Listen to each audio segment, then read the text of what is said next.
അത്യാവശ്യം നമുക്കിപ്പം ഒരിടത്ത് വെച്ച് വണ്ടി ഒന്ന് വഴിയിലായി, ഇതൊന്ന് ഇളക്കി കൊണ്ടുപോയി പഞ്ചറൊട്ടിക്കാനുള്ള വകുപ്പെങ്കിലും എൻ്റെ പൊന്നെ ഒന്ന് ആക്കി വെച്ചൂടെ.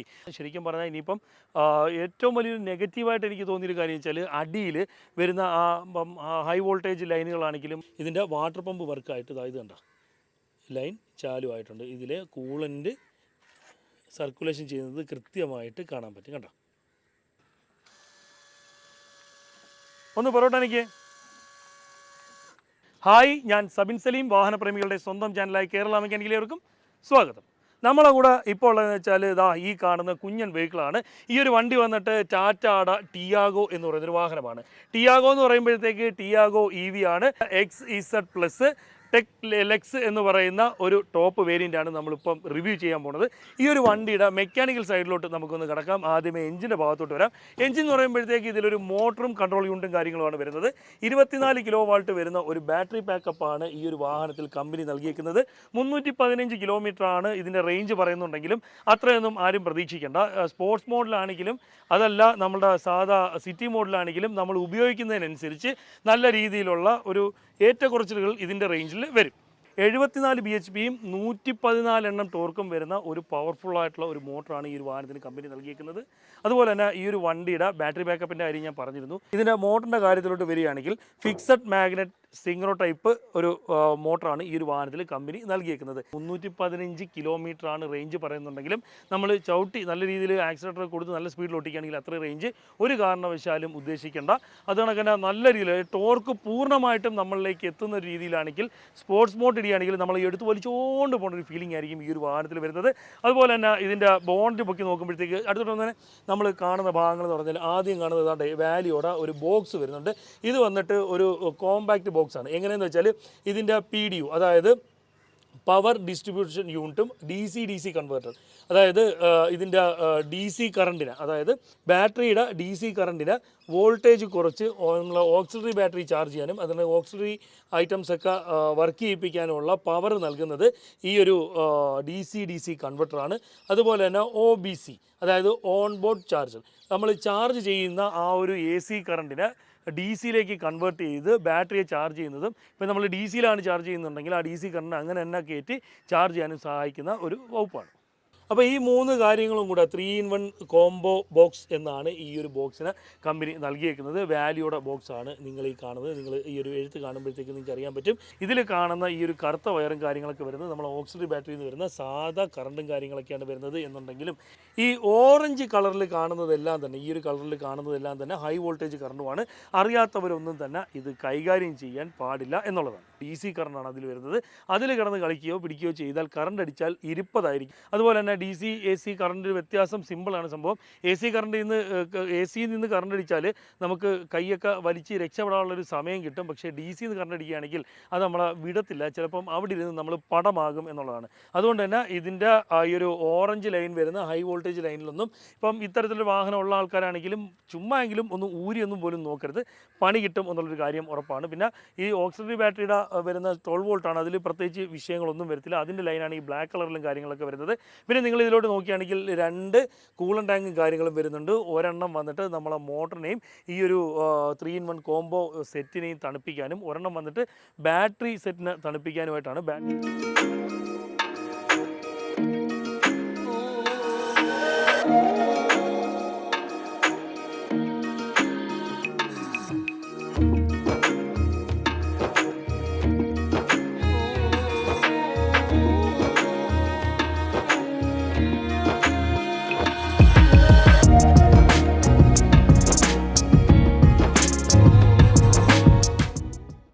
അപ്പോൾ നമ്മൾ ടിയാഗോ EV ചാർജ് ചെയ്യാൻ കൊണ്ടുവന്നിട്ടേക്കാണ്. ഒരു DC ഫാസ്റ്റ് ചാർജാണ് വരുന്നത്. 10% മുതൽ 80% വരെ ചാർജ് ആവാൻ വേണ്ടിയിട്ട് 58 മിനിറ്റാണ് കമ്പനി പറയുന്നത്. ഇത് 60 കിലോവാട്ടിൻ്റെ ഒരു മെഷീനാണ്, ഈ ഒരു ചാർജിങ് സ്റ്റേഷനാണ് ഈ കാണുന്നത്. ഇതിൽ നിന്ന് നമ്മളിപ്പം ചാർജ് ചെയ്തുകൊണ്ടിരിക്കുകയാണ്. സമയം നമ്മളൊരു 50% ആയ സമയത്താണ് നമ്മൾ ഈ വണ്ടി ചാർജ് ചെയ്യാൻ വേണ്ടി ഇപ്പോൾ കൊണ്ടുവന്നത്. ഇപ്പം എനിക്ക് തോന്നുന്നു ഒരു 15-20 മിനിറ്റ് ആയിട്ടുണ്ടാവും. ഇപ്പോൾ ഏകദേശം ഒരു 85% ചാർജ് ആയിട്ടുണ്ട്. ഇത് ഒരു 90% ആവുകയാണെങ്കിൽ പിന്നെ ഒരു 100% ആക്കിയിട്ടേ നിർത്താവുന്നതാണ് കമ്പനി പറയുന്നത്. അപ്പോൾ ഇതിൻ്റെ ഈ ബാറ്ററിയുടെ സെൽ ബാലൻസിങ്ങും അങ്ങനെയുള്ള കാര്യങ്ങൾക്ക് വേണ്ടിയിട്ടാണ്. പിന്നെ കഴിവതും സ്ലോ ചാർജിങ് ആണ് അവർ പറയുന്നത്. ബാറ്ററി ഹെൽത്തിന് നല്ലതായിട്ട് പറയുന്നത്. പിന്നെ ഞാൻ പൊതുവേ അങ്ങനെ നോക്കാറില്ല. നമുക്ക് എന്താണോ കൺവീനിയൻസ് ആ രീതിക്ക് ചെയ്യുക. ഇതിപ്പോൾ LFP ബാറ്ററിയാണ്, അപ്പോൾ അതുകൊണ്ട് അങ്ങനെ വലിയൊരു ഇഷ്യൂസൊന്നും ഇതിനെ സംബന്ധിച്ച് അങ്ങനെ ആരും പറഞ്ഞ് കേൾക്കുന്നില്ല. അപ്പോൾ അതുകൊണ്ട് നമുക്ക് ഇഷ്ടമുള്ള സ്ഥലത്ത് പോകാം, ഇഷ്ടമുള്ള സമയത്ത് ചാർജ് ചെയ്യാം. ചാർജിങ് സ്റ്റേഷൻസ് കുറവാണെന്നുള്ള പേടിയൊന്നും വേണ്ട. ഇതിൻ്റെ ആപ്പ് ഡൗൺലോഡ് ചെയ്ത് നമുക്ക് നോക്കുമ്പോൾ കാണാം ഇഷ്ടംപോലെ ചാർജിങ് സ്റ്റേഷൻസ് ഉണ്ട്. നമ്മുടെ കൺവീനിയൻസ് അനുസരിച്ച് ഓരോ ഇവിടെ കേരളത്തിൻ്റെ ഉള്ളിൽ ഇവിടെ പോകുന്നതിനകത്തും നമുക്ക് ചാർജിങ് ഇഷ്യൂസൊന്നും തന്നെ ഇല്ല. ഒരു 50% ചാർജ് ചെയ്യാനാണെന്നുണ്ടെങ്കിൽ ഒരു അരമണിക്കൂറിൽ കൂടുതലുണ്ട് അത് ചാർജ് ആവും, അത്രയ്ക്കുള്ളതേ ഉള്ളൂ. അപ്പോൾ കൺവീനിയൻ്റാണ്, വേറെ കുഴപ്പമൊന്നുമില്ല. ഈ ഗണ്ണ് റിലീസ് ചെയ്യാൻ വേണ്ടിയിട്ട് ഇപ്പോൾ ഗണ്ണ് റിലീസ് ചെയ്യാനുള്ള സ്വിച്ച് ഇതാ ഈ കാണുന്നതാണ്. ഇതിൽ ജസ്റ്റ് ഒന്ന് നമ്മൾ ടച്ച് ചെയ്യുക, ഇത്രയേ ഉള്ളൂ. ഇതിപ്പോൾ നമ്മളൊരു 90%-അകത്താണ് നമ്മൾ ചാർജിങ് നിർത്തിയിരിക്കുന്നത്. 90%-ന് മുകളിലോട്ടായി കഴിഞ്ഞാൽ 100%-ആയി നിർത്തുന്നതാണ് നല്ലത്. സ്ലോ ചാർജാണ് പൊതുവേ കമ്പനി ശുപാർശ ചെയ്യുന്നത്. ഫാസ്റ്റ് ചാർജ് ചെയ്യരുതെന്നല്ല പറയുന്നത്, ഫാസ്റ്റ് ചാർജ് ചെയ്യാം. ഓരോ 4 ഫാസ്റ്റ് ചാർജ് കൂടുമ്പോഴും മിനിമം ഒരു സ്ലോ ചാർജ് ചെയ്യണം എന്നാണ് അവർ പറയുന്നത്. എന്നെ സംബന്ധിച്ച് സാധാരണ നോർമൽ നമ്മുടെ ഓട്ടം കഴിഞ്ഞാൽ രാത്രി സ്ലോ ചാർജിലിടും. പിന്നെ അഥവാ ഞാൻ മറന്നു പോവുകയാണ്, അല്ലെങ്കിൽ മറ്റെന്തെങ്കിലും ലോങ്ങിൽ പോവുക, അങ്ങനെ എന്തെങ്കിലും ചെറിയ കാര്യങ്ങളൊക്കെ ഉണ്ടെങ്കിൽ നമ്മൾ ഫാസ്റ്റ് ചാർജ് ചെയ്തെങ്കിൽ പോകും. എനിക്ക് വേറെ ബുദ്ധിമുട്ടോ കാര്യങ്ങളൊന്നും തോന്നിയിട്ടില്ല. അപ്പോൾ നമ്മൾ സാറിൻ്റെ ഡിസയർ ചെയ്തായിരുന്നു, സിറ്റി ചെയ്തായിരുന്നു, സണ്ണി ചെയ്തായിരുന്നു, അതുപോലെ തന്നെ ടൈഗൂൺ ചെയ്തായിരുന്നു. അത് കഴിഞ്ഞ് 5ാമത്തെ വണ്ടിയാണ് ടൈഗൂൺ ചെയ്തു, പിന്നെ ആസ്പയർ ചെയ്തു. 6ാമത്തെ വണ്ടി, 5ാമത്തെ വണ്ടിയല്ല 6ാമത്തെ വണ്ടിയാണ് ഇതാ ഈ കാണുന്ന ആ ഒരു ടിയാഗോ. അപ്പോൾ സാറേ ഞാനൊരു കാര്യം ചോദിക്കട്ടെ, ഇപ്പോൾ ടാറ്റ EV വെഹിക്കിൾസിനെ കുറിച്ച് ധാരാളമായിട്ട് നെഗറ്റീവും കാര്യങ്ങളൊക്കെ വരുന്നുണ്ട്. എന്തുകൊണ്ടാണ് സാറ് ഇത്തരം വാഹനങ്ങളൊക്കെ ഡീസലും പെട്രോളും ആയിട്ടുള്ള ഇത്തരം വാഹനങ്ങളൊക്കെ ഉപയോഗിച്ചുകൊണ്ടിരുന്നിട്ട് പെട്ടെന്ന് ഈ ഒരു EVയിലോട്ട്, അതായത് ടാറ്റയുടെ ഒരു ബ്രാൻഡിലോട്ട് മാറാനുള്ള കാരണം എന്തുവാ? അല്ല, നല്ല ക്വാളിറ്റിയുള്ള വണ്ടിയാണ്, നമുക്കത് വ്യക്തമായിട്ട് ബോധ്യപ്പെട്ടതിൻ്റെ അല്ല അടിസ്ഥാനത്തിൽ. അങ്ങനെയല്ലല്ലോ ഇപ്പം ഓരോരോ ആരെങ്കിലും പറയുന്നതല്ലല്ലോ. ഇപ്പം നമ്മളൊരു വെഹിക്കിൾ എന്നല്ല, നമ്മൾ ഏത് പ്രോഡക്റ്റ് മേടിച്ചിരുന്നാലും മറ്റുള്ളവരെന്ത് പറയുന്നു എന്നുള്ളതല്ല, നമ്മൾ അതിനെ കണ്ട് ബോധ്യപ്പെട്ടിട്ടുണ്ട്. അല്ലെങ്കിൽ ഇപ്പോൾ ഈ ടിയാഗോൻ്റെ അല്ലെങ്കിൽ നെക്സോണ്, ടാറ്റയുടെ പ്രോഡക്ട്സ് ഉപയോഗിക്കുന്ന എൻ്റെ സുഹൃത്തുക്കൾ ഒരുപാട് പേരുണ്ട്. ആരും കംപ്ലൈൻ്റ് ഒന്നും പറഞ്ഞ് ഞാൻ കേട്ടിട്ടില്ല. എന്നെ സംബന്ധിച്ച് എനിക്ക് വ്യക്തിപരമായ ഒരു കാഴ്ചപ്പാടും അല്ലെങ്കിൽ അനുഭവമുള്ള. അപ്പോൾ അവർ മറ്റേ ഇവോക്കിലൊക്കെ EV ഗ്രൂപ്പിലൊക്കെ ഉള്ള ആൾക്കാരാണ്. എൻ്റെ കൂടെ പഠിച്ചവരുണ്ട്, എൻ്റെ കൂടെ ജോലി ചെയ്യുന്ന അഡ്വക്കേറ്റ്സ് ഉണ്ട്. അപ്പം അവർക്കൊന്നും അങ്ങനെ പറയത്തക്ക കംപ്ലയിൻസ് ഒന്നും ഉണ്ടായിട്ടില്ല. പിന്നെ ഇതെന്ന് വെച്ചാൽ പുതിയ ടെക്നോളജി അല്ലേ, ഇറ്റ്സ് എ ന്യൂ ടെക്നോളജി, ഒരു പുതിയ ടെക്നോളജിയാണ്. അപ്പോൾ പുതിയ ടെക്നോളജി പുതുതായിട്ട് വരുന്ന സമയത്ത് ആൾക്കാരൊക്കെ അക്സെപ്റ്റ് ചെയ്യാനായിട്ട്, അതായത് ഒരു കാര്യം നമുക്ക് സ്വീകരിക്കാനായിട്ടൊരു ടൈം എടുക്കുമല്ലോ. അപ്പോൾ ഒരു ചെറിയ ഒരു കാര്യം ഉണ്ടെങ്കിൽ പോലും അത് ഇപ്പോൾ യൂട്യൂബേഴ്സും മറ്റുമൊക്കെ പലരും, സബിനല്ല കേട്ടോ, കുറച്ചൊന്ന് എൻലാർജ് ചെയ്ത് പറയും. അപ്പോൾ അങ്ങനെ പറയുമ്പോഴത്തേക്ക് ഇത് കാണുമ്പോൾ ഇതെന്തോ ഭയങ്കര വലിയ സംഭവം എന്നൊക്കെ തോന്നും. ഭയങ്കര വലിയ വിഷയമുള്ള ഭയങ്കര വലിയ വിഷയമായിരുന്നു. ഒരു വിഷയമില്ല.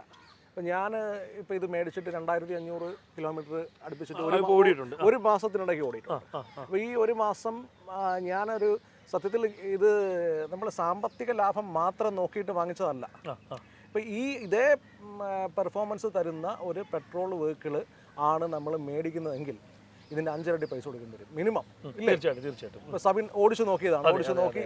അല്ലെങ്കിൽ നമ്മൾ മോഡിലൊക്കെ ഇടുമ്പോഴുണ്ടാകുന്ന അതിൻ്റെ ഒരു വൈബ് വേറെ രീതിയാണ്. അതാണ്. അപ്പോൾ ആ ഒരു ഡ്രൈവിംഗ് എക്സ്പീരിയൻസിന് വേണ്ടിയിട്ടാണ് നമ്മളത് മേടിച്ചത്. അപ്പോൾ അതിൻ്റെ കൂട്ടത്തിൽ ഈ നമുക്ക് കിട്ടുന്ന ഒരു അഡീഷണൽ ബോണസാണ് എന്തെന്ന് പറയുന്നത്, ഇന്ധന ലാഭം എന്ന് പറയുന്നത്. അപ്പോൾ നമുക്ക് നല്ലൊരു ഡ്രൈവിംഗ് എക്സ്പീരിയൻസ് കിട്ടുന്നു. അതോടൊപ്പം തന്നെ നമുക്കിത് ഒരു ആസ് എ സിറ്റി കാർ അങ്ങനെയാണ് ഇത് മേടിച്ചിരിക്കുന്നത്. സിറ്റിക്കുള്ളിൽ ഓടുക എന്നുള്ള നമ്മൾ ഓഫീസ് പർപ്പസ് മറ്റു കാര്യത്തിന് വേണ്ടിയിട്ടാണ് കൂടുതൽ ഈ വാഹനം ഉപയോഗിക്കുന്നത്.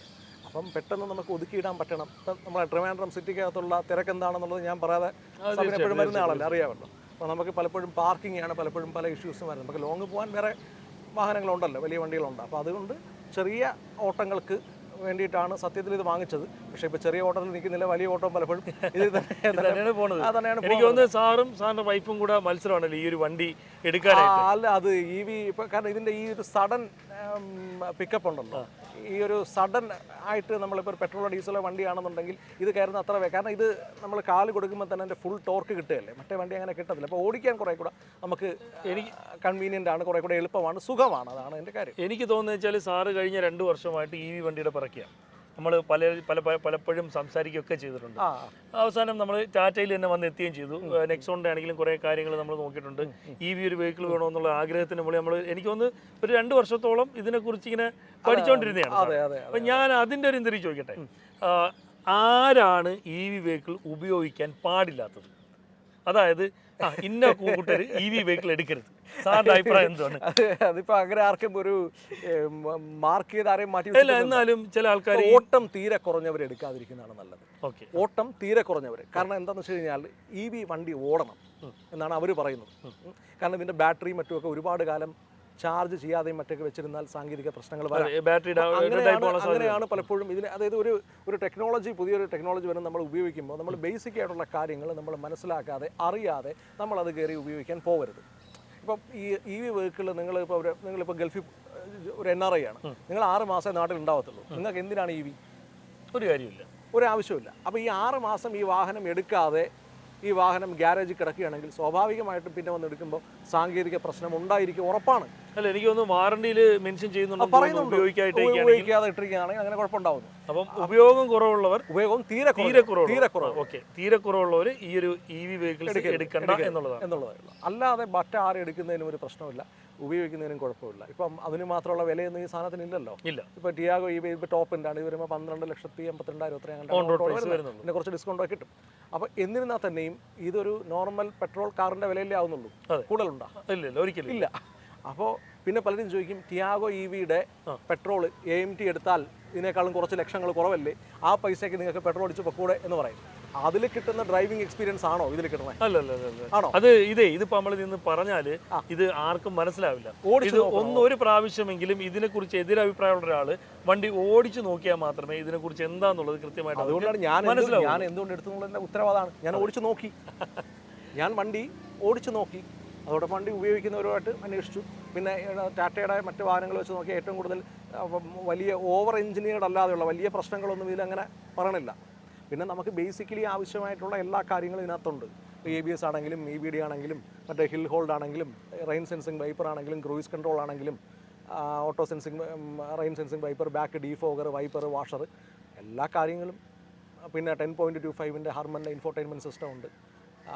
അപ്പം ബാക്കി ടിൽറ്റബിൾ സ്റ്റിയറിംഗ് ആണ് വരുന്നത്, എയർ ബാഗ്സ് ഉണ്ട്, എല്ലാം ഉണ്ട്. അത്യാവശ്യമുള്ള എല്ലാ ഫെസിലിറ്റീസും ആവശ്യത്തിൽ കൂടുതലുണ്ട്, കുഴപ്പമില്ല. പിന്നെ കീലെസ് എൻട്രി, ഇങ്ങനെയുള്ള ബേസിക് ആയിട്ട് നമുക്ക് വേണ്ട ഒരു കാറിൽ നമുക്ക് ഒരു ആസ് എ കസ്റ്റമർ നമ്മൾ ആഗ്രഹിക്കുന്ന, നമുക്ക് വേണ്ടുന്ന നമ്മളെ ഒരു ക്രീച്ചർ കംഫോർട്ട്സ് ഉണ്ടല്ലോ, ആ സാധനങ്ങളെല്ലാം ഉണ്ട്. ചാർജിങ്ങിൻ്റെ സ്പേസും ഉണ്ട്. ഇപ്പോൾ ഇത്ര പുറമേ നോക്കുമ്പോഴത്തേക്ക് ചെറിയ കാറല്ലേ, ഇപ്പോൾ സബിന് 6 അടി കൂടുതൽ ഉയരമുണ്ട്. സബിൻ ഓടിച്ചിട്ട് മുട്ട് തട്ടുക എന്തെങ്കിലും ഒരു പ്രശ്നമില്ല, പക്കാണ്. എൻ്റെ ബാക്കി ഇരിക്കുന്നവർക്കും വിഷയമില്ല. അപ്പോൾ സബിൻ്റെ അത്രയും ഹൈറ്റ് ഇല്ലാത്ത ഞാൻ ഉപയോഗിക്കുമ്പോഴത്തേക്ക് എനിക്ക് ഒരു പ്രശ്നമില്ല. ഇല്ല. വേറൊരു കാര്യം ചോദിക്കട്ടെ, ഇപ്പം ഈ ഒരു വണ്ടിയുടെ ചാർജിങ്ങുമായിട്ട് ബന്ധപ്പെട്ട്, അതായത് പലരും പറയുന്നൊരു പ്രശ്നമാണ് വണ്ടി ചാർജ് ചെയ്യുമ്പോഴത്തേക്ക്, അല്ലെങ്കിൽ ചാർജ് ചെയ്യാനുള്ള പോർട്ടുകളും കാര്യങ്ങളൊക്കെ, അല്ലെങ്കിൽ സ്റ്റേഷനും കാര്യങ്ങളൊക്കെ കുറവാണ് എന്നുള്ളത്. ഒരു ദൂരയാത്ര പോകാൻ നേരത്ത് ചാർജ് ചെയ്തതിനെ കുറിച്ച് എന്താണ്? ഇപ്പം നമ്മളിപ്പോൾ ചാർജ് ചെയ്യാൻ കയറിയിരുന്നു, അത് ഒരു 15 മിനിറ്റ് കൊണ്ടാണ് 50-ൽ നിന്ന് അത് 82% വന്നത്. എന്നാലും പ്രേക്ഷകർക്ക് വേണ്ടി, നമ്മളെ കാണുന്നവർക്ക് വേണ്ടി സാറിൻ്റെ അഭിപ്രായം എന്താണ്? അങ്ങനെ ഒരു വിഷയം സാറിന് ഈ ഒരു വണ്ടി എടുത്തിട്ട് അങ്ങനെ ഒരു എക്സ്പീരിയൻസ് വന്നിട്ടുണ്ടോ? അതായത് ഒരു പ്രശ്നമില്ല, യാതൊരു പ്രശ്നമില്ല. കാരണം കേരളത്തിൻ്റെ ഉള്ളിലാണ്, കാരണം ഞാൻ കേരളത്തിന് പുറത്തേക്കൊന്നും വണ്ടി കൊണ്ടുപോയിട്ടില്ല. കേരളത്തിൻ്റെ ഉള്ളിൽ ഇപ്പം ഒരുമാതിരി എല്ലാ സ്ഥലത്തും ചാർജിങ് സ്റ്റേഷൻസ് ഉണ്ട്. ഇപ്പോൾ നമ്മുടെ ചാർജ് മോഡിൻ്റെ ആപ്പിലാണെങ്കിലും അല്ലെങ്കിൽ ടാറ്റയുടെ ആപ്പിലാണെങ്കിലും നമ്മൾ കയറി നോക്കിക്കഴിഞ്ഞാൽ ഒന്നുമില്ലെങ്കിൽ ഗൂഗിളിൽ കയറി ചുമ്മാ charging station EV near by എന്ന് പറഞ്ഞ് കൊടുത്തു കഴിഞ്ഞാൽ ഇഷ്ടം പോലെ വരും. ഒരു സ്ഥലത്തല്ലെങ്കിൽ അടുത്ത സ്ഥലത്ത് പോയി ചാർജ് ചെയ്യാം. അപ്പോൾ നമ്മൾ ഇപ്പം വണ്ടി ഒരു 200 കിലോമീറ്റർ കിട്ടുമെങ്കിൽ ഈ 200 ആയിട്ടേ ചാർജ് ചെയ്യൂ എന്ന് പറഞ്ഞ് നിൽക്കേണ്ട ആവശ്യമില്ല. നമുക്കൊരു 140 കിലോമീറ്റർ 130 ആകുമ്പോഴത്തേക്ക് നമ്മൾ ഈ വണ്ടി കൊണ്ടുപോയി ചാർജ് ചെയ്യുമ്പോൾ ഒരു അരമണിക്കൂർ കേസേ വരുന്നുള്ളൂ. EV ആണെന്ന് വെച്ച് ഞാൻ ഈ വാഹനത്തിന് പ്രത്യേകിച്ച് ഒരു പരിഗണനയോ ബഹുമാനമോ ഒന്നും ഞാൻ കൊടുത്തിട്ടില്ല. ഞാൻ ചെയ്യുന്നത് ചിലപ്പോൾ എനിക്ക് എൻ്റെ ഓഫീസ് പർപ്പസ് യൂസസ് ആണ് കൂടുതലും വരുന്നത്. അപ്പം എനിക്ക് ഒരു ദിവസം 200 കിലോമീറ്റർ കൂടുതൽ ഓടേണ്ട കാര്യമില്ലല്ലോ. ഇല്ല. അപ്പം ഞാൻ ഒരു ദിവസം എങ്ങനെയൊക്കെ ഓടിയാലും ഇത് 0 ചാർജിലോട്ട് വരുന്നില്ല. ഒരു 25% ചാർജ് ഞാൻ എങ്ങനെയൊക്കെ ഓടിയാലും മിച്ചം കാണും. കാരണം ഒരു 100-150 കിലോമീറ്ററിനുള്ളിലെ ഞാൻ എങ്ങനെയൊക്കെ ഷട്ടിൽ അടിച്ചാലും എനിക്ക് വരുന്നുള്ളൂ. അപ്പോൾ രാത്രി ഈ വാഹനം കൊണ്ട് വീട്ടിൽ തന്നെ ടാറ്റയുടെ ചാർജർ ഇൻസ്റ്റാൾ ചെയ്തിട്ടുണ്ട്. ഇതിനെ നമ്മൾ മൊബൈൽ ഫോൺ ചാർജ് ചെയ്യുന്നതൊക്കെ രാത്രി ചാർജിന് ഇട്ടിട്ട് രാവിലെ എടുത്തുകൊണ്ട് പോകുന്നതിനായിട്ട് വല്ല ബുദ്ധിമുട്ടുണ്ടാകും. അപ്പോൾ നമ്മൾ ചാർജ് ചെയ്യുന്ന തത്വത്തിൽ നമുക്ക് അതൊരു ഹെഡേക്കേ അല്ല, ഒരു വിഷയമേ അല്ല, ഒരു തെറ്റിദ്ധാരണയാണ്. അപ്പോൾ ഈ ഒരു റേഞ്ച് ഓഫ് 200 കിലോമീറ്ററിനുള്ളിൽ ഒരു ദിവസം ഓട്ടോ ഉള്ള ഒരാളിന് ഇത് രാത്രി ചാർജ് ചെയ്യാൻ, സ്ലോ ചാർജ് ചെയ്യേണ്ട ആവശ്യമേ ഉള്ളൂ വീട്ടിൽ. നമ്മൾ ടിയാഗോ EVയിൽ ശരിക്കും പറഞ്ഞാൽ ഡ്രൈവിങ്ങിൻ്റെ കാര്യത്തിലോട്ട് വരുമ്പോഴത്തേക്ക് വേറൊരു ലെവലാണ് കേട്ടോ. അതായത് ഒരു സൈലൻ്റ് ആയിട്ട് ഫ്ലൈറ്റിൽ പോകുന്ന കണക്കൊരു ഫീലിംഗ് ആണ്. ശരിക്കും പറഞ്ഞാൽ ടാറ്റയുടെ വാഹനങ്ങളെക്കുറിച്ച് നമുക്ക് പല രീതിയിലുള്ള കൺസെപ്റ്റ് ഉണ്ട്, കംപ്ലയിൻറ്റ്സ് ഉണ്ട്, സംഭവങ്ങളൊക്കെ ശരി തന്നെ. പക്ഷേ ഇപ്പം വന്ന ഒരു സൗണ്ട് എന്ന് പറഞ്ഞാൽ 80 കിലോമീറ്ററിൻ്റെ വാണിംഗ് ആണ്. ഞാനിപ്പോൾ സിറ്റി മോഡിൽ വളരെ കാം ആൻഡ് ക്വയറ്റ് ആയിട്ട് നല്ല കിടിലുമായിട്ട് പോയിക്കൊണ്ടിരിക്കുകയാണ്. സ്പോർട്സ് മോഡിലോട്ട് ഇട്ടാൽ ഇവൻ്റെ ഒരു രീതി മാറും. ഇത് ഒരു 100 കിലോമീറ്ററിന് മുകളിലോട്ടൊക്കെ പോകണമെന്നൊക്കെ പറഞ്ഞാൽ അത് കാല് കൊടുത്തു കഴിഞ്ഞാൽ നമ്മളെ വലിച്ചെടുത്തോണ്ട് പോകുന്നൊരു ഫീലിംഗ് ആണ്. ഇതാണ് ഇതിൻ്റെ ഒരു ഒരു ഒരു ഒരു ഒരു ഒരു ഓട്ടിക്കുന്നതിൻ്റെ ഡ്രൈവിങ്ങിൻ്റെ ഒരു ഭംഗി എന്ന് പറഞ്ഞാൽ ഇപ്പോൾ ഈ ഒരു വണ്ടി സ്ഥിരമായിട്ട് ഒരാൾ ഉപയോഗിക്കുന്നത് ഇപ്പം നമ്മളെ ലിജിൻ സാറിനാണെങ്കിലും ഇപ്പം സിറ്റി ഉണ്ട്, അതാണെങ്കിൽ ഈ ഒരു വണ്ടിയുണ്ട്. സ്ഥിരമായിട്ട് സ്പോർട്സ് മോഡിലൊക്കെ ഉപയോഗിച്ചിട്ട് മറ്റൊരു വണ്ടി എടുത്ത് ഉപയോഗിക്കുമ്പോഴത്തേക്ക് ആ ഒരു വണ്ടിയുടെ ഡ്രൈവിങ് ശരിക്കും പറഞ്ഞാൽ ഇഷ്ടപ്പെടത്തില്ല. അത് 100% ഉറപ്പുള്ളൊരു കാര്യമാണ്. പിന്നെ വേറൊരു കാര്യമുണ്ട്, ഇതിൽ സിറ്റി മോഡിലിട്ട് ഒരു 80 km/h ഇപ്പോൾ ഇങ്ങനത്തെ നല്ല ഹൈവേ ആണെങ്കിലും ഒരു ലിമിറ്റിൽ കാല് കൊടുത്ത് ഓടിയാൽ മാത്രമേ നമുക്ക് റേഞ്ച് കിട്ടുള്ളൂ. കമ്പനി പറയുന്ന കണക്ക് ആ ഒരു 300-320 റേഞ്ച് കിട്ടണമെന്നുണ്ടെങ്കിൽ മാന്യമായൊരു ഡ്രൈവിങ്ങിൽ മാത്രമേ കിട്ടുള്ളൂ. അതേസമയം ഇതിപ്പം ചെറിയ ചെറിയ ഷട്ടിൽ ഡ്രൈവിനൊക്കെ ആയിട്ട് അല്ലെങ്കിൽ ഷട്ടിൽ ഓട്ടത്തിനൊക്കെ ആയിട്ടാണ് ഈ ഒരു ടിയാഗോ നിങ്ങൾ ഉദ്ദേശിച്ചെടുക്കുന്നതെന്നുണ്ടെങ്കിൽ ഇത്തരത്തിലുള്ള ഡ്രൈവിംഗ് ഒക്കെ ആസ്വദിച്ച് ഓടിക്കാം. പക്ഷേ പ്രശ്നമെന്ന് വെച്ചാൽ ഇത്രയേ ഉള്ളൂ, ടക്കെന്നും പറഞ്ഞ് നമ്മൾ റേഞ്ച് കുറയും എന്നുള്ളത് മാത്രമേ ഉള്ളൂ. ഇനിയിപ്പോൾ ഡി മോഡിലോട്ട് ഇടിയാണ് കേട്ടോ. ഡി മോഡിലോട്ട് ഇടുമ്പോഴത്തേക്ക് വണ്ടി നമ്മൾ സാധാ നോർമൽ ഒരു പെട്രോൾ വണ്ടി എങ്ങനെയാണോ റെസ്പോണ്ട് ചെയ്യുന്നത് ആ രീതിയിലോട്ട് മാറും. അപ്പം ഇതാണ് ഇതിൻ്റെ ഡ്രൈവിങ്ങിൻ്റെ കാര്യത്തിലോട്ട് വരുമ്പം നമുക്കുണ്ടാവുന്ന ആ ഒരു അനുഭൂതി. റീജനറേഷൻ ലെവൽ വ്യത്യാസപ്പെടുത്തി നമുക്ക് സിംഗിൾ പെഡൽ എന്നുള്ള സെറ്റപ്പിൽ ഓടിക്കാൻ പറ്റും. വേറൊന്നുമല്ല, ഇതാ ഈ ഒരു ഭാഗത്തോട്ട് നോക്കിയേ, അതിൽ 3 ലെവലായിട്ടുണ്ട്. ഇതിപ്പോൾ 3ാമത്തെ ലെവലിൽ ഞാൻ അങ്ങോട്ട് ഇടിയാണെങ്കിൽ ഇപ്പോൾ നമ്മൾ കാല് കൊടുത്ത് ഓടിപ്പോകുന്നു, കാല് കൊടുത്ത് ഓടിപ്പോയി, കാലെടുത്ത് കഴിഞ്ഞാൽ അതായത് ആക്സിലേറ്ററിൽ നിന്ന് കാലെടുത്ത് കഴിഞ്ഞാൽ വണ്ടി ബ്രേക്ക് അപ്ലൈ ചെയ്യുന്ന പോലെ സ്ലോ ആയി നിൽക്കും. അത് നമുക്ക് ഇഷ്ടമുള്ള ലെവലിലോട്ട് കൊണ്ടുവന്ന് വെക്കാം. വേണമെങ്കിൽ ഓഫ് ചെയ്ത് വേണമെങ്കിൽ ഇടാം. ഇപ്പോൾ 2ാമത്തെ ലെവലാണ് എനിക്ക് തോന്നുന്നത് കുറച്ചും കൂടെ നല്ലതെന്നുള്ളത്. സിറ്റി ഡ്രൈവിലൊക്കെ ഇപ്പം ബമ്പർ ടു ബമ്പർ ഡ്രൈവിലൊക്കെ പോകുമ്പോഴത്തേക്ക് 3ാമത്തെ ലെവൽ ഉപയോഗിക്കാം. നമ്മൾ റീജനറേഷൻ എന്ന് പറയുമ്പോഴത്തേക്ക് ഭയങ്കരമായിട്ടൊന്നും ചാർജ് ആകത്തില്ല, വളരെ ചെറിയൊരു പെർസെൻറ്റേജ് ചാർജ് നമുക്ക് കിട്ടും എന്നുള്ളതാണ്. അതേസമയം ഹിൽ ഏരിയയിൽ നിന്നൊക്കെ റിട്ടേൺ ഇറങ്ങാൻ നേരത്ത് ഈ ഒരു റീജനറേഷൻ ലെവലൊക്കെ കൂട്ടിയിട്ടിട്ട് ഇറങ്ങിയാണെങ്കിൽ ഒരു പക്ഷേ കുറച്ച് ചാർജ് അധികം നമുക്ക് കിട്ടും, അത്രയേ ഉള്ളൂ. പക്ഷേ ഇതിൻ്റെ ഡ്രൈവിങ്ങിൻ്റെ കാര്യത്തിലോട്ട് പ്രത്യേകിച്ച് ഈ ഒരു സ്പോർട്സ് മോഡ് ഇട്ട് കഴിയുമ്പോഴത്തേക്ക് ഇപ്പം കാണിക്കുന്ന ഒരു ഒരു ഒരു ഒരു അഗ്രസീവ് ഉണ്ടല്ലോ, ഭയങ്കര രസമാണ് അത് അങ്ങനെ ഓടിക്കാനായിട്ട്. പക്ഷേ ഇത്രയേ ഉള്ളൂ, നമ്മളെ റേഞ്ച് ടകനേന്നും പറഞ്ഞു കഴിഞ്ഞ് താഴെ വരും. ഇതിൻ്റെ ഉള്ളിലോട്ട് നോക്കുകയാണെങ്കിൽ വലിയ രീതിയിലുള്ള ഇഷ്ടംപോലെ സാധനങ്ങൾ കുത്തി നിറച്ചുള്ളൊരു സെറ്റപ്പിലൊന്നും ഇരിക്കുന്നത്. ഇതിലിപ്പം അത്യാവശ്യം ഇപ്പം നമ്മൾ ഡ്രൈവ് ബെൽറ്റ് വെച്ചിട്ട് അല്ലെങ്കിൽ എക്സ്ട്രീ ബെൽറ്റ് വെച്ചിട്ട് വർക്ക് ചെയ്യിപ്പിച്ചുകൊണ്ടിരുന്ന അതേ സാധനങ്ങൾ ഇപ്പോൾ ഈ വാഹനത്തിൽ AC ഉണ്ട്. അത് കണക്ക് തന്നെ ബ്രേക്ക് എന്ന് വെച്ചാൽ സാധാ സിസ്റ്റമാണ്, ഞാൻ കാണിച്ചില്ല എങ്ങനെയാണ് വർക്കാവുന്നുള്ളത്. ഈ ഒരു വാക്കം ബൂസ്റ്റർ ആണെങ്കിലും, അതായത് ബ്രേക്കിൻ്റെ വാക്കം ബൂസ്റ്റർ ആണെങ്കിലും വാട്ടർ പമ്പ് ആണെങ്കിലും ഒക്കെ വർക്കാവുന്നത് ഒരു മോട്ടർ അധിഷ്ഠിതമായ രീതിയിലാണ് വർക്കാവുന്നത്. അതിനാവശ്യമായ പവറും കാര്യങ്ങളൊക്കെ ലഭിക്കുന്നത് നമ്മളെ ബാറ്ററിയിൽ നിന്ന് തന്നെയാണ്. ഈ ഒരു വാഹനത്തിന് വാട്ടർ പമ്പ് വരുന്നത് ഈ ഒരു ഭാഗത്തായിട്ടാണ്. നിങ്ങളിത് എത്രത്തോളം നല്ല രീതിയിൽ കാണാൻ പറ്റും എന്ന് എനിക്കറിയാൻ വയ്യ. ഈ കാണുന്നതാണ് ഈ ഒരു വാഹനത്തിൻ്റെ വാട്ടർ പമ്പ് വരുന്നത്. ഒരു ഇലക്ട്രിക്കൽ ടൈപ്പ് വാട്ടർ പമ്പാണ് ഈ ഒരു വാഹനത്തിൽ കമ്പനി നൽകിയേക്കുന്നത്. അതുപോലെ തന്നെ ഇതിൻ്റെ AC കംപ്രസ് വരുന്നത് ഇതിൻ്റെ താഴ്ഭാഗത്തായിട്ടാണ്. നിങ്ങൾക്കത് കാണിച്ചു തരാൻ ഒരു നിർവാഹമില്ല. ഈ ഒരു ഭാഗത്ത് താഴ്ഭാഗത്തായിട്ടാണ് ഇതിൻ്റെ AC കംപ്രസറും കാര്യങ്ങളൊക്കെ വരുന്നത്. ഈ കാണുന്നത് ഈ വണ്ടിയുടെ ഫ്യൂസ് ബോക്സ് ആണ്. ഒരു ECM ഈ ഒരു വാഹനത്തിൽ കമ്പനി നൽകിയിട്ടുണ്ട്. താണ്ടെ ഈ ഒരു ഭാഗത്തായിട്ടാണ് ഇതിൻ്റെ ECM ഇലക്ട്രോണിക് കൺട്രോൾ മൊഡ്യൂൾ വരുന്നത്. അതുപോലെ തന്നെ ഞാൻ നേരത്തെ പറഞ്ഞിരുന്നു, ഇത് രണ്ടും 2 പർപ്പസിനായിട്ട്, അതായത് കൂളിംഗ് തന്നെയാണ് എന്നുണ്ടെങ്കിലും ഒരെണ്ണം ബാറ്ററിയുടെയും അത് കണക്ക് തന്നെ ഒരെണ്ണം ഈ കാണുന്ന കൺട്രോൾ യൂണിറ്റ് പ്ലസ് മോട്ടറിൻ്റെയും കൂളിംഗ് സിസ്റ്റത്തിലോട്ടാണ് വർക്ക് ചെയ്യുന്നത്. അതുപോലെ ഈ കാണുന്നതാണ് ഈ ഒരു വാഹനത്തിൻ്റെ വാക്വം പമ്പ്. ഇത് വന്നിട്ട് നമ്മളെ വാക്വം ബൂസ്റ്ററിന് ആവശ്യമായ വാക്വം നൽകുന്നത് ഈ ഒരു പമ്പാണ്. അപ്പോൾ ഇതും ഒരു ഇലക്ട്രോണിക് കൺട്രോൾഡ് വാക്വം പമ്പാണ്. അതുപോലെ തന്നെ ഇതിൽ ABSൻ്റെ യൂണിറ്റും കാര്യങ്ങളൊക്കെ വരുന്നുണ്ട്. അതാണ് നിങ്ങളിതാ ഈ കാണുന്നത്. ചെറിയൊരു വൈബ്രേഷൻ ഉണ്ടെങ്കിൽ പോലും അത് ഉള്ളിലേക്ക് ഒട്ടും കിട്ടാതിരിക്കാൻ പാകത്തിലുള്ള എൻജിൻ മൗണ്ടിങ്ങുകളാണ് ഈ ഒരു വാഹനത്തിൽ കമ്പനി നൽകിയിരിക്കുന്നത്. ഒരു ഹൈഡ്രോളിക് ടൈപ്പ് മൗണ്ടിങ് ആണ് ഈ ഒരു വാഹനത്തിൽ കമ്പനി നൽകിയിരിക്കുന്നത്. ഈ ഒരു വാഹനത്തിന് ബ്രേക്ക് ബൂസ്റ്റർ വരുന്ന ഈ ഒരു ഭാഗത്തായിട്ടാണ്. ഇതാണ് നമ്മളെ വണ്ടിയുടെ മാസ്റ്റർ സിലിണ്ടർ വരുന്നത്. സാധാ രീതിയിലുള്ളൊരു സെറ്റപ്പ് തന്നെയാണ് ഇത്തരം ഭാഗങ്ങളിലേക്ക് വന്നേക്കുന്നത്. നമുക്ക് ഈ ഒരു വണ്ടിയുടെ എൻജിൻ ഒന്ന് ഓൺ ചെയ്ത് നോക്കാം. എൻജിൻ എന്ന് പറയുമ്പം ഇതിൽ വരുന്ന മോട്ടറാണ്. ഈ ഒരു മോട്ടർ വരുന്ന ഏത് ടൈപ്പാണെന്നറിയാമോ? ഈ വരുന്ന മോട്ടർ എന്ന് പറഞ്ഞാൽ ഫിക്സഡ് മാഗ്നറ്റ് സിംഗ്രോ ടൈപ്പ് മോട്ടറാണ് ഈ ഒരു വാഹനത്തിൽ വരുന്നത്. ഇതിൽ വരുന്ന ഗിയർ ബോക്സ് എന്ന് വെച്ചാൽ സിംഗിൾ ഗിയർ സിസ്റ്റമാണ്. അതായത് ഇതിലൊരു ഡിഫറൻഷ്യലിന് ആവശ്യമുള്ളൊരു ഗിയർ സെറ്റപ്പും കാര്യങ്ങളും മാത്രമേ വരുന്നുള്ളൂ. ഇതിപ്പം എൻജിൻ സ്വിച്ച് ഇതാ ഞങ്ങൾ ജസ്റ്റ് ഒന്ന് ഓണാക്കിയപ്പോഴത്തേക്ക് റേഡിയേറ്റർ ഫാൻ വർക്കാവുന്നുണ്ട്. അത് കണക്ക് തന്നെ ഇതിൻ്റെ ഫ്യൂവൽ പമ്പ് വർക്കായിട്ട് നമുക്ക് ഈ ഒരു വണ്ടിയുടെ എൻജിൻ ഒന്ന് ഓൺ ചെയ്ത് നോക്കാം. എൻജിൻ എന്ന് പറയുമ്പം ഇതിൽ വരുന്ന മോട്ടറാണ്. ഈ ഒരു മോട്ടർ വരുന്ന ഏത് ടൈപ്പാണെന്നറിയാമോ? ഈ വരുന്ന മോട്ടർ എന്ന് പറഞ്ഞാൽ ഫിക്സഡ് മാഗ്നറ്റ് സിംഗ്രോ ടൈപ്പ് മോട്ടറാണ് ഈ ഒരു വാഹനത്തിൽ വരുന്നത്. ഇതിൽ വരുന്ന ഗിയർ ബോക്സ് എന്ന് വെച്ചാൽ സിംഗിൾ ഗിയർ സിസ്റ്റമാണ്. അതായത് ഇതിലൊരു ഡിഫറൻഷ്യലിന് ആവശ്യമുള്ളൊരു ഗിയർ സെറ്റപ്പും കാര്യങ്ങളും മാത്രമേ വരുന്നുള്ളൂ. ഇതിപ്പം എൻജിൻ സ്വിച്ച് ഇതാ ഞങ്ങൾ ജസ്റ്റ് ഒന്ന് ഓണാക്കിയപ്പോഴത്തേക്ക് റേഡിയേറ്റർ ഫാൻ വർക്കാവുന്നുണ്ട്. ഇതിൻ്റെ വാട്ടർ പമ്പ് വർക്കായിട്ട് ഇത് കണ്ട ലൈൻ ചാലു ആയിട്ടുണ്ട്. ഇതിൽ കൂളൻ്റ് സർക്കുലേഷൻ ചെയ്യുന്നത് കൃത്യമായിട്ട് കാണാൻ പറ്റും. കണ്ടോ, ഒന്ന് പൊറോട്ട എനിക്ക് നിങ്ങളിപ്പം ഈ ഒരു വണ്ടിയിൽ ഷൂ എന്നും പറഞ്ഞ് ശക്തമായൊരു ശബ്ദം കേട്ടല്ലോ, അത് നമ്മൾ ഈ ഒരു വാക്കം പമ്പ് വർക്കായ ശബ്ദമാണ് നിങ്ങൾ കണ്ടത്. ഇപ്പോൾ നമുക്ക് ഈ ഒരു വാഹനത്തിന് സസ്പെൻഷൻ്റെ ഭാഗത്തോട്ട് വരാം. സസ്പെൻഷൻ്റെ ഭാഗത്തോട്ട് വരുമ്പോഴത്തേക്ക് ആദ്യം പറയട്ടെ, ഇത് ഫ്രണ്ട് വീൽ ഡ്രൈവ് ആണ്. അതായത് ഈ ഒരു വാഹനത്തിൻ്റെ മുൻവീലുകളാണ് ഈ ഒരു വാഹനത്തിന് മുമ്പോട്ടും പുറകോട്ടും ചലിപ്പിക്കുന്നത്. അതുപോലെ തന്നെ ഒരു ടിപ്പിക്കൽ ടൈപ്പ് സസ്പെൻഷനാണ് ഈ ഒരു വാഹനത്തിൽ കമ്പനി നൽകിയേക്കുന്നത്. ഇൻഡിപെൻഡൻറ്റ് ടൈപ്പ് സസ്പെൻഷനാണ് ഈ ഒരു വാഹനത്തിൻ്റെ മുൻഭാഗത്ത് കമ്പനി നൽകിയേക്കുന്നത്. അതുപോലെ തന്നെ ഇത് സ്ട്രട്ട് വിത്ത് കോയിൽ എന്നുള്ള രീതിയിലുള്ള സസ്പെൻഷനാണ്. ഒരു ലോ റാം, ടയറുണ്ട്, steering ball joint, strut with coil, അതായത് കോയിൽ ഉൾപ്പെടെയുള്ള ഒരു ഷോക്ക് അബ്സോർബർ എന്ന സെറ്റപ്പിലാണ് ഈ ഒരു വാഹനത്തിൻ്റെ മുൻഭാഗത്തിൻ്റെ സസ്പെൻഷനും കാര്യങ്ങളൊക്കെ വരുന്നത്. 175, 65, 14 ഇതിൻ്റെ ഫ്രണ്ട് ടയർ സൈസ് വരുന്നത്. ഫ്രണ്ട് ബ്രേക്ക് വരുന്നത് വെച്ചാൽ ഡിസ്ക് ബ്രേക്കാണ്, വെന്റിലേറ്റർ ടൈപ്പ് ഡിസ്ക് ബ്രേക്കാണ് വരുന്നത്.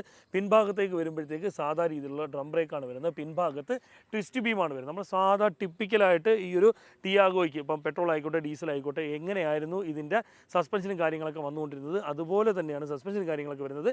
ഇപ്പം ഈ പറഞ്ഞ കാര്യങ്ങളൊക്കെ തന്നെ ഈ ഒരു വണ്ടിയുടെ പോസിറ്റീവ് വശങ്ങളാണ്. ശരിക്കും പറഞ്ഞാൽ ഇനിയിപ്പം ഏറ്റവും വലിയൊരു നെഗറ്റീവായിട്ട് എനിക്ക് തോന്നിയൊരു കാര്യം വെച്ചാൽ അടിയിൽ വരുന്ന ഹൈ വോൾട്ടേജ് ലൈനുകളാണെങ്കിലും അല്ലെങ്കിൽ നമ്മളെ സാധാ ഓക്സിലറി ലൈനുകളാണെങ്കിലും ഇതിനൊന്നും കവറിങ് ഇല്ല. ഇപ്പോൾ ഈ ഒരു വണ്ടി ചെന്ന് അടിയിൽ വല്ലതും ചെന്ന് ഇടിക്കുകയോ അല്ലെങ്കിൽ വല്ല കട്ടറിൽ വല്ലതും വാക്കല്ല വീഡിയോ ഒക്കെ ചെയ്താൽ ഈ ലൈൻ വല്ലതും ഡാമേജ് ആവാനുള്ള ചാൻസ് വന്നാൽ വണ്ടി വഴിയിലാകാനോ അല്ലെങ്കിൽ മറ്റെന്തെങ്കിലും പ്രശ്നങ്ങൾ വരാനോ സാധ്യതയുണ്ട് എന്നുള്ളതാണ്. അപ്പം ആ ഒരു ഭാഗം മാത്രം ടാറ്റ ഒന്ന് ശ്രദ്ധിക്കണം എന്നുള്ളത് റിക്വസ്റ്റാണ്. സ്റ്റെപ്പിനി വേണം, നിർബന്ധമായും സ്റ്റെപ്പിനി, ജാക്കി അങ്ങനെയുള്ള സാധനങ്ങൾ വേണം. രണ്ടാമത്തെ കാര്യം, ഇപ്പം ജാക്കി അത് കണക്കിന് വീൽ സ്പാൻഡർ അങ്ങനെയുള്ള സാധനങ്ങളില്ലാന്നുണ്ടെങ്കിൽ അത്യാവശ്യം നമുക്കിപ്പം ഒരിടത്ത് വെച്ച് വണ്ടി ഒന്ന് വഴിയിലായി, ഇതൊന്ന് ഇളക്കി കൊണ്ടുപോയി പഞ്ചറൊട്ടിക്കാനുള്ള വകുപ്പെങ്കിലും എൻ്റെ പൊന്നെ ഒന്ന് ആക്കി വെച്ചൂടെ.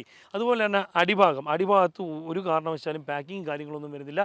അറ്റ്ലീസ്റ്റ് ആ ലൈൻ പോകുന്ന ഭാഗമെങ്കിലും കൃത്യമായിട്ട് പാക്ക് ചെയ്ത് വന്നിരുന്നു എന്നുണ്ടെങ്കിൽ തീർച്ചയായിട്ടും ഈ ഒരു വാഹനത്തിൻ്റെ ഇമ്പാക്റ്റ്, അടിയിൽ നിന്ന് വരുന്ന ഇമ്പാക്റ്റ് കൊണ്ടുവരുന്ന അപകടങ്ങൾ, ഒരു പക്ഷേ വലിയൊരു അപകടം വന്നാൽ മാത്രമേ ഇവരൊക്കെ പഠിക്കുകയുള്ളൂ എന്നുള്ളതാണ് എൻ്റെ ഒരു കാഴ്ചപ്പാട്. അത്തരം അപകടങ്ങളിൽ നിന്നൊക്കെ നമുക്ക് ഒഴിവാക്കാൻ പറ്റുമായിരുന്നു. ഈ രണ്ട് കാര്യങ്ങൾ നിർബന്ധമായിട്ട് ശ്രദ്ധിക്കേണ്ട കാര്യമാണ്. അപ്പോൾ ഇന്നത്തെ ഈ ഒരു വണ്ടിയുടെ റിവ്യൂ നിങ്ങൾക്കെല്ലാം ഇഷ്ടപ്പെട്ടു എന്ന് വിശ്വസിക്കുന്നു. നിങ്ങൾക്ക് പറയപ്പെടുന്ന മറ്റു വീഡിയോ ആയിട്ട് വരുന്നവരെ ബൈ.